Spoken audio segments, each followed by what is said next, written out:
It's really a story about mankind and about man's desire for power.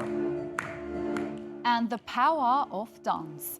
His moves speak to the nature of humanity. We sit down with dancer and choreographer Akram Khan.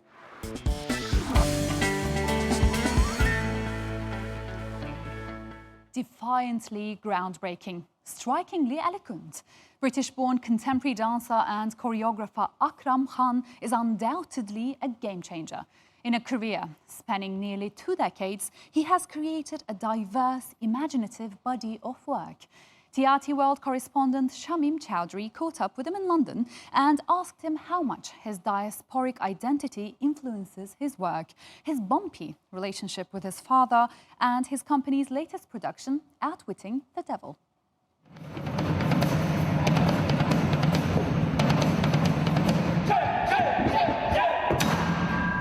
A princess abducted on her wedding day. The gods seek revenge. This is the story behind Akram Khan's dance epic Until the Lions. By combining movement, simple props and sound, Khan has created a new language in dance. His works explore culture, mythology, religion and politics, ideas that resonate with millions of people. He's a natural, instinctive storyteller, and he brings many worlds together in a kind of intelligent, well-crafted way that feels relevant to everybody. I think that the #1 compliment we receive from anywhere in the world is when someone says, you know what, your story is also my story. At London's Sadler's Wells Theatre, rehearsals are underway for Khan's latest project, Outwitting the Devil. A Babylonian tale exploring life, death, memory and ritual.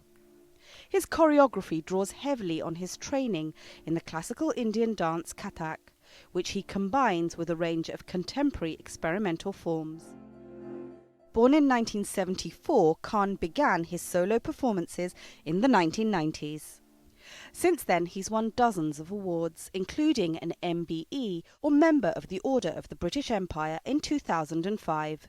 A career highlight was choreographing part of the opening ceremony for the 2012 Olympic Games in London. Much of Khan's creativity is inspired by his childhood experiences. His solo production, Desh, is a meditation on his Bangladeshi heritage and his struggle with forging an identity as a British Asian. It won him an Olivier Award.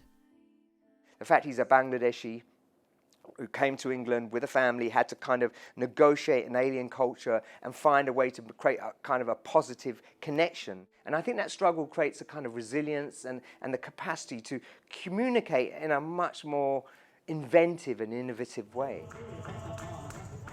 Khan has collaborated with a wide range of artists, from flamenco dancer Israel Galvan, actress Juliette Binoche, and musician Nitin Sawhney, who wrote part of the score to Khan's production In the Mind of Igor. Can you hear me? In his final solo production, Xenos, Khan reenacts an Indian soldier reliving the horror of the trenches during the First World War. His take on the experience of many unnamed Indian troops who answered the call of the British Empire. Khan has stopped producing solo pieces, citing injuries and the desire to spend more time with his family. But through his choreography and group performances, he plans to continue to redescribe the world in his own unique way. Akram Khan, a lot of your projects have been described as epics. You have been described as a grand storyteller. Where do you get these grand ideas from? Those are big words for me. I would say that I get a lot of the thoughts from conversations, actually, with people. Not just my collaborators, but people that I am interested in. What I'm really interested in is people's stories. And stories, more and more I'm interested in stories that are either shut from speaking, who are prevented from speaking their stories, and and then what I try to search for with the collaborators is the kind of personal story of the person who's telling the story, but then how is it universal? How does it belong in on a bigger scheme? But a lot of your performances, productions, they encompass ideas like culture, religion, politics. Do you see yourself as a champion of the oppressed, given your own background? It would be dangerous of me to say that, because even though my parents have struggled, I'm still fortunate enough to have been sheltered by my parents. There's a lot of some of the young generation, young people that I meet. It's incredible, their narratives, because I'm like, wow, I didn't have to go through that. However, I feel I have a duty as an artist more and more to take their narratives and explore their narratives and share their narratives with the world through movement. And your latest project, Outwitting the Devil, it's very ambitious. You've taken on some historical themes that you're, putting to your own style. Tell me a little bit about that.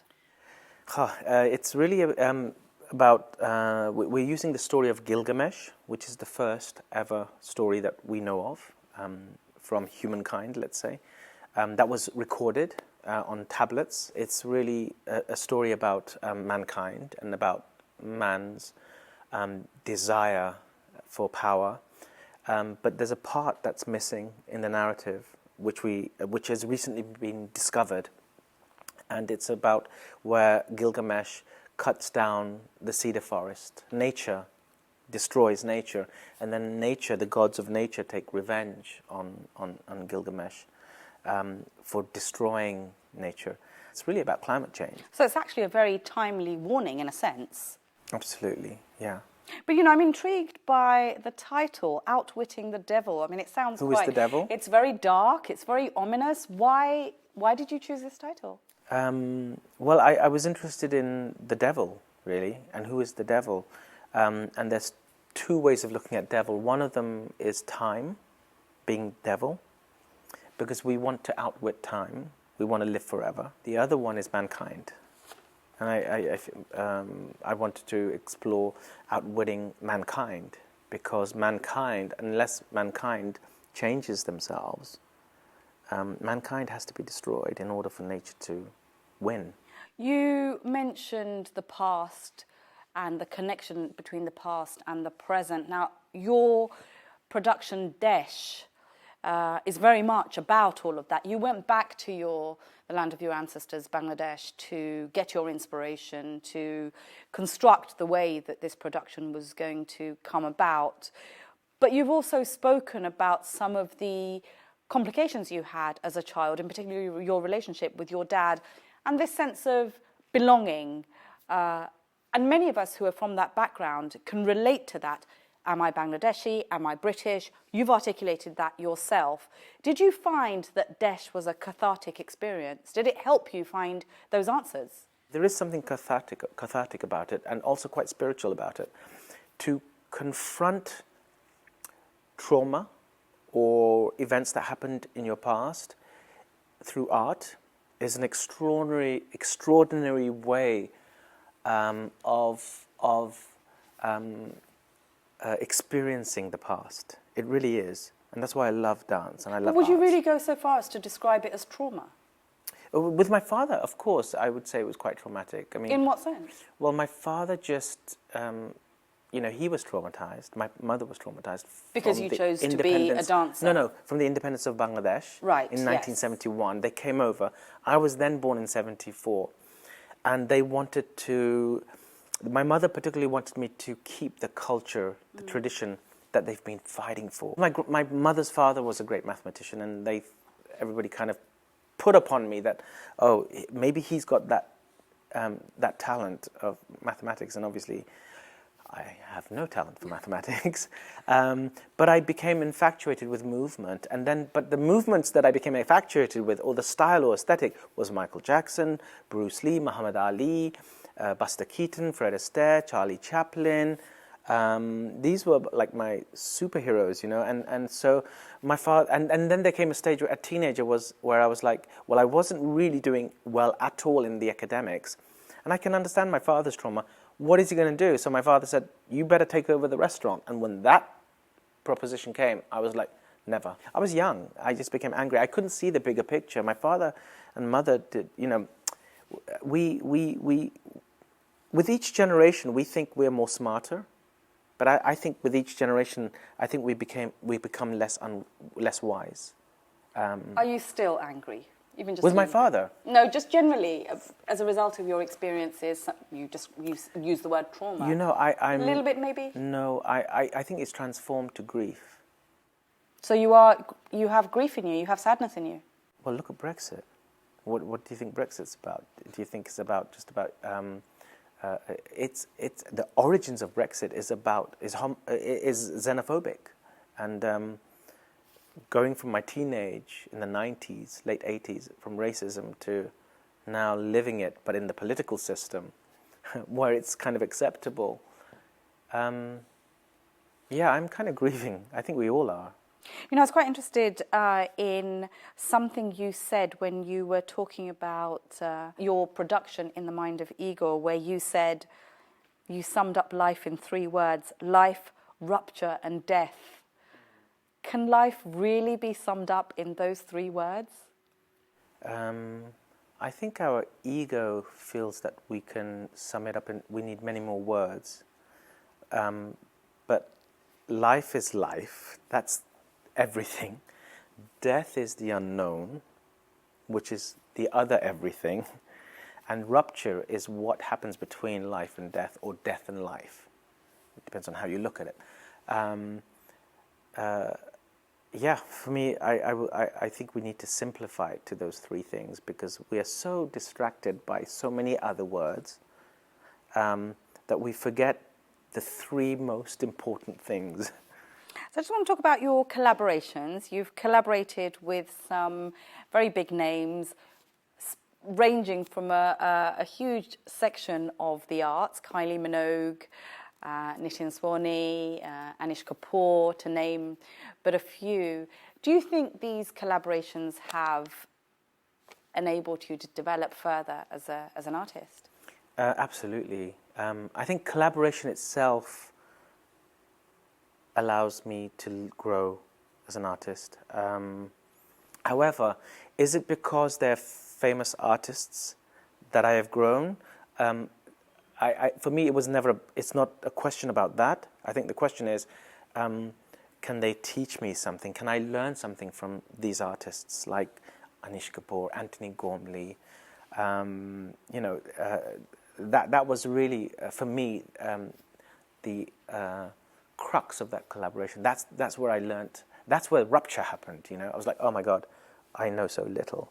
You had a rebellious streak in you when you were growing up, and you moved away from classical Indian dance to contemporary dance. Is that a continuation of your rebellion?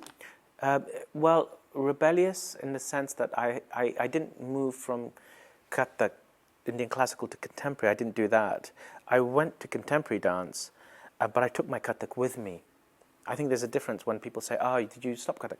I train every morning for 3 hours, from 6 till 9 in the morning, in Kathak. Oh, you still do? Absolutely. But you said recently that you're becoming increasingly scared getting on stage. Why is that? I think I just become more fragile, I suppose. Physically or mentally? Mentally. Physically, sure. But that's not the biggest problem, it's the mental one. And I think it's because society itself ages you. There's also the fact that I was injured in 2012, I think. Can you tell me a little bit more about that? Yeah, my Achilles tendon ruptured, and I refused to think it was a rupture, and I didn't need to go to a doctor. And that's the ego speaking. And that was my first rupture in realizing that, rightly so, realizing that I'm not invincible. I think it's okay for me to slow down now. Akram Khan, it's been a real Thank pleasure you. talking to you. Thanks.